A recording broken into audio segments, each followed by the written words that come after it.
I was stranded by my wife and her friends after their harmless prank. They left me in the middle of nowhere and laughed. I didn't get mad. Just made one phone call. The next morning, they were all fired when I, 34 male, have always considered myself a pretty easygoing guy. I'm not one to make waves or seek revenge when things go sideways. But sometimes, life hands you a situation where you just have to stand your ground. My wife, Eliza, 32F, has this tight-knit group of friends from college that she stayed close with over the years. There's Vanessa, 33F, who works as an HR manager at a prestigious tech company. Narrative, 32F, a marketing executive, Paige, 34F, a financial advisor, and Tessa, 31F, who is in corporate sales. These women have weekly wine nights, take annual trips together, and generally consider themselves inseparable. I've always been the odd man out. They have these inside jokes from their college days, and whenever we all get together, I'm basically invisible. I've tried to connect with them, but they've made it pretty clear I'm just Eliza's husband to them. Whatever. I've got my own friends. The incident happened during what was supposed to be a couple's retreat last weekend. All the women brought their partners for a cabin getaway. We rented this place about 2 hours from the city, deep in the woods with spotty cell service at the cabin itself. Though there was decent reception at the main road about a mile away. I wasn't thrilled about spending the weekend with people who barely acknowledge my existence, but Eliza was excited, so I agreed. The couples were Eliza and me, Vanessa and her husband, Greg, Meredith and her boyfriend, Jared, Paige and her husband, Kyle, and Tessa and her husband, Derek. Friday night went okay. We grilled, had some drinks, played some games. The women reminisced about college while us guys talk sports and work. Saturday afternoon, Vanessa suggested we all play this elaborate scavenger hunt she'd planned. We were split into teams. I was with Tessa's husband, Derek, and Meredith's boyfriend, Jared. Our clue led us deeper into the woods than the others. About 45 minutes in, Derek got a text saying there was an emergency back at the cabin, and we needed to head back immediately. When we got back, nobody was there. No cars, nothing. Just a note on the door. Gotcha. Hope your boys can find your way back to civilization. XOXO, the girls and guys. They took everything. Our phones were in the cabin, but they turned them off and hidden them. Our wallets, car keys, everything. The cabin door was locked.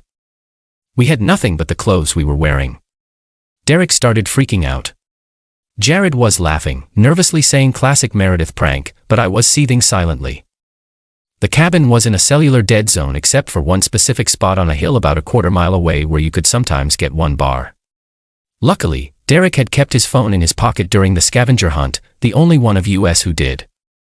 We hiked to the hill and tried for almost an hour before Derek finally got enough signal to make one call.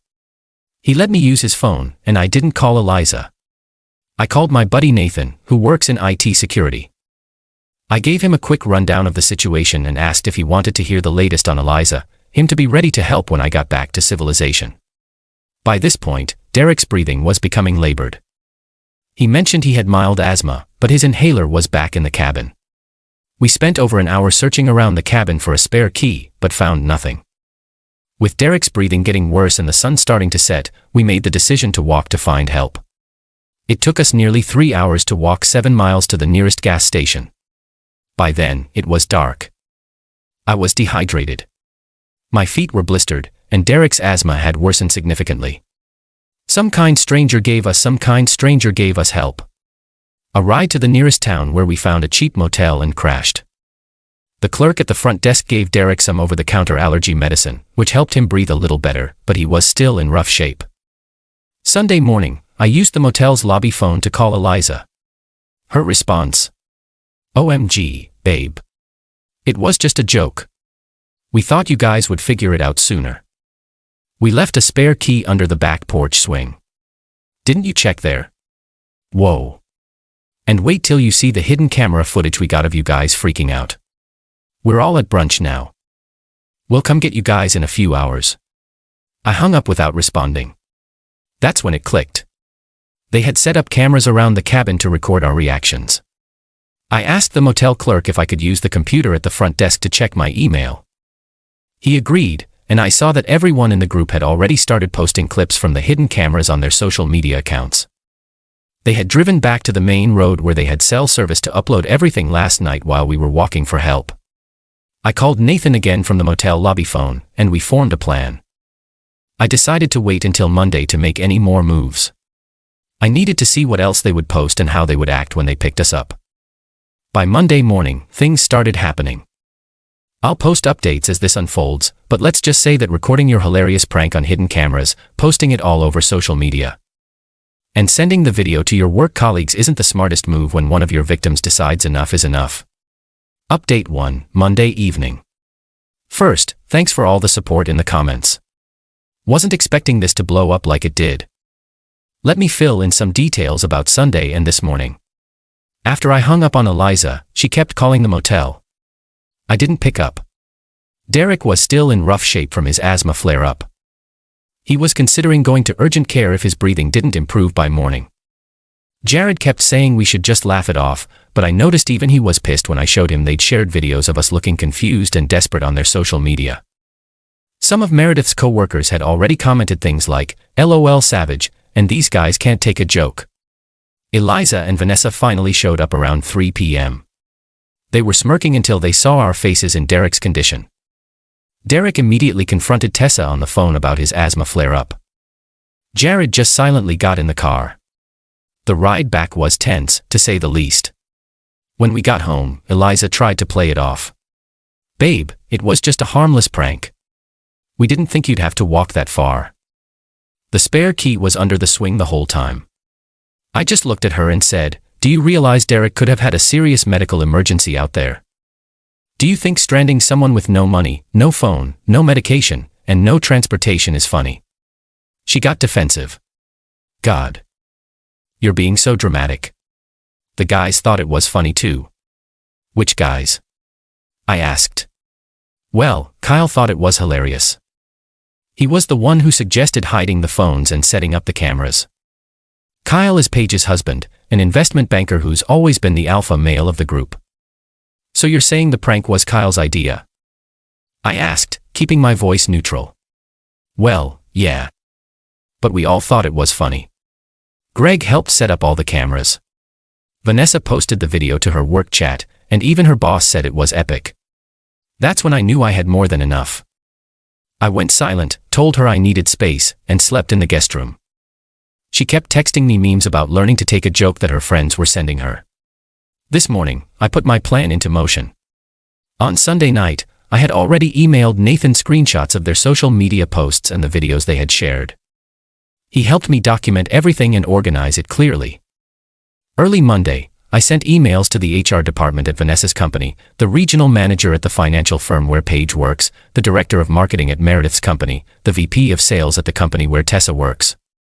When we got back to civilization Sunday night, I spent hours documenting everything. I didn't need any special hacking or tech skills. The videos were right there on their public Instagram stories and Facebook posts. They had literally tagged their workplaces and colleagues in the posts showing us stranded. They posted their group chat planning it all with Vanessa clearly writing, "Let's make sure Derek doesn't have his inhaler. It'll be funnier when he panics."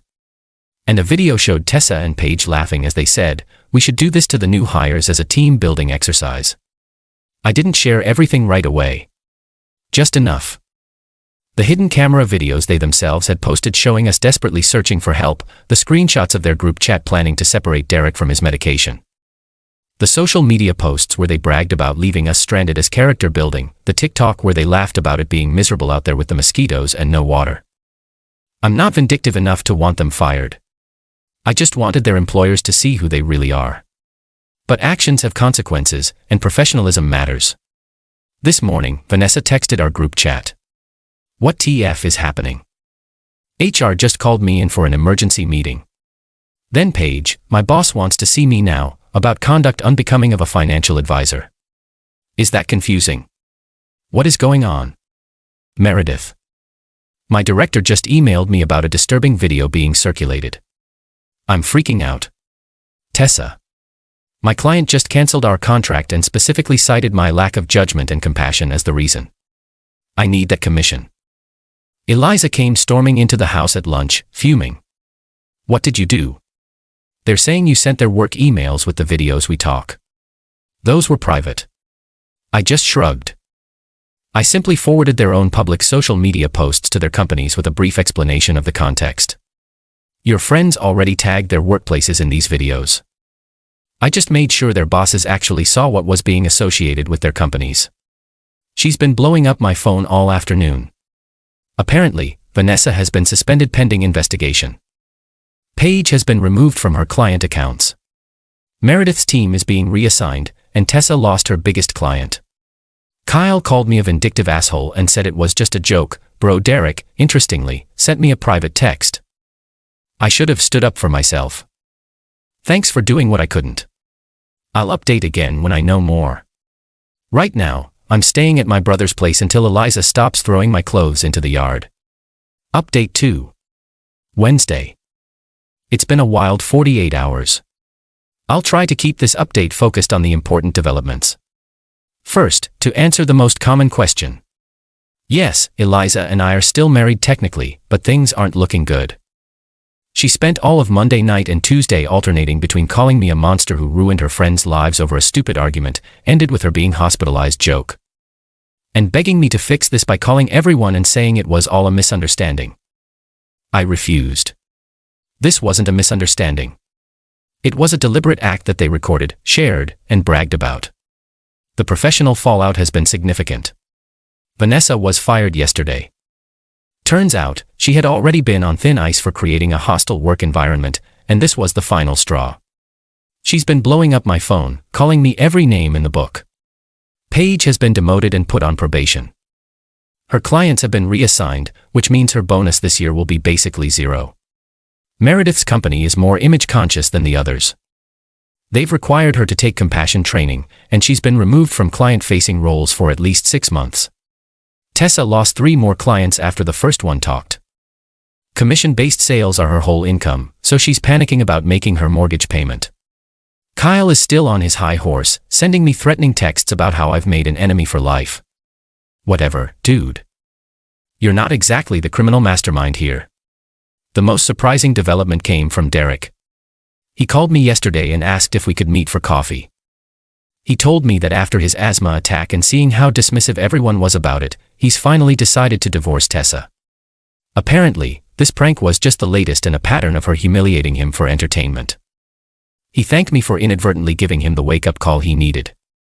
Jared broke up with Meredith yesterday via text.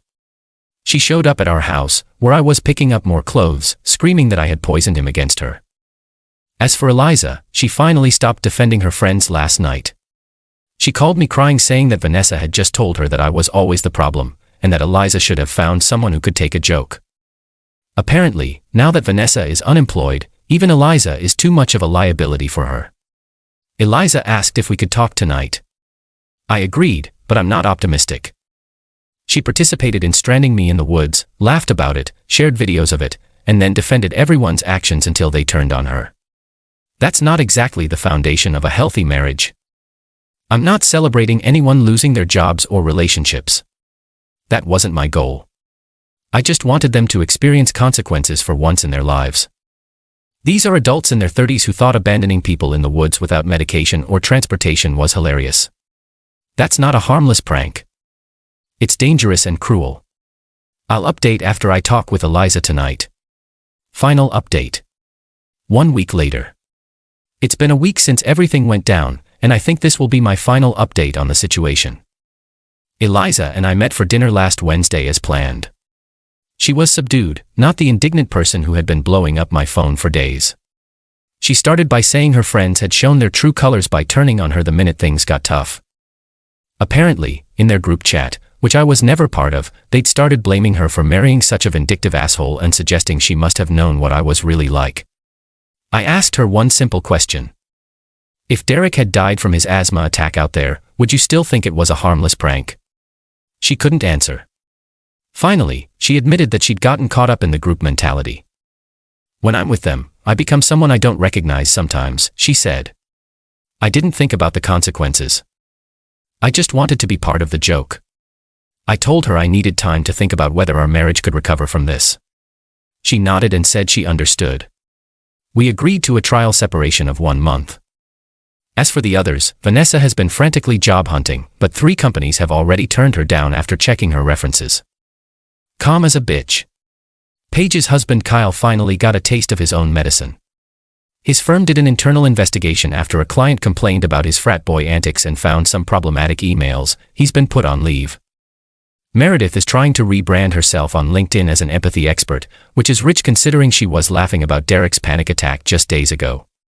Tessa and Derek are officially divorcing. He's staying with his brother and says he feels like he can breathe for the first time in years. No pun intended. Jared reached out and actually apologized to me. We got a beer yesterday and he admitted he'd always felt uncomfortable with the group's dynamic but never had the guts to say anything. I've been reflecting on my role in all this. Was I too harsh? Maybe. Could I found a less nuclear option? Possibly. But after years of being treated like I was invisible, after being abandoned in the woods, after watching Derek struggle to breathe, while they all laughed, something in me just broke. The thing that bothers me most is that none of them, not even Eliza, initially showed any real remorse. They were only sorry when they faced consequences, not because they recognized their behavior was wrong. I'm staying with my brother for now. Eliza texts daily, sometimes with updates on her therapy, which she started last Friday, sometimes just to say she misses me. I'm not ready to go back yet. Trust is like a mirror. Once it's broken, you can glue it back together, but you'll always see the cracks. I don't know if Eliza and I will work things out. Part of me hopes we can, but another part wonders if I'll ever be able to look at her without remembering how she laughed while I was lost in the woods. If there's a lesson here, I guess it's that pranks at someone else's expense aren't pranks at all. They're just cruelty disguised as humor. And sometimes, the people who dish it out can't take it when the tables turn. Thanks for reading, and for all the support. I hope I never have to post an update like this again.